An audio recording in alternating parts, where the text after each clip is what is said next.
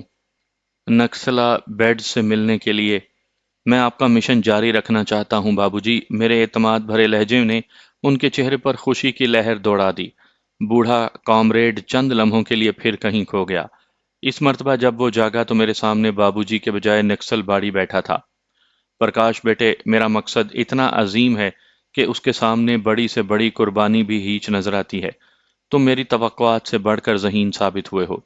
میرا دل نہیں چاہتا کہ تمہیں اس آگ میں جھونک دوں جس کا ایندھن میں خود بن چکا ہوں، لیکن میرا من گواہی دیتا ہے کہ تم عظیم انقلاب کے لیے بہت کچھ کر سکو گے۔ مجھے یہ کہنے کی ضرورت نہیں کہ اس راز کو اپنی جان سے بڑھ کر عزیز رکھنا۔ میں تمہیں اپنی کونسل میں بھیج رہا ہوں اور خود مطمئن ہو کر جیل جا رہا ہوں۔ مجھے فخر ہے کہ میں نے سنگٹھن کو بہادر کامریڈ مہیا کر کے اپنا خلا پورا ہی نہیں کیا، بلکہ تحریک کی بہت بڑی خدمت کی ہے۔ ایک فون نمبر انہوں نے مجھے زبانی یاد کرنے کے لیے کہا، جہاں ایک مخصوص شخص کے بولنے پر ایک مخصوص کوڈ ورڈ دہرانے کے بعد مجھے اگلی ہدایات ملنی تھی۔ بات مکمل کرنے کے بعد بابو جی نے سلاخوں میں سے دونوں ہاتھ باہر نکال کر میرا ہاتھ مضبوطی سے دباتے ہوئے کہا، پونم کے ساتھ یہ شاید بہت بڑی زیادتی ہوگی،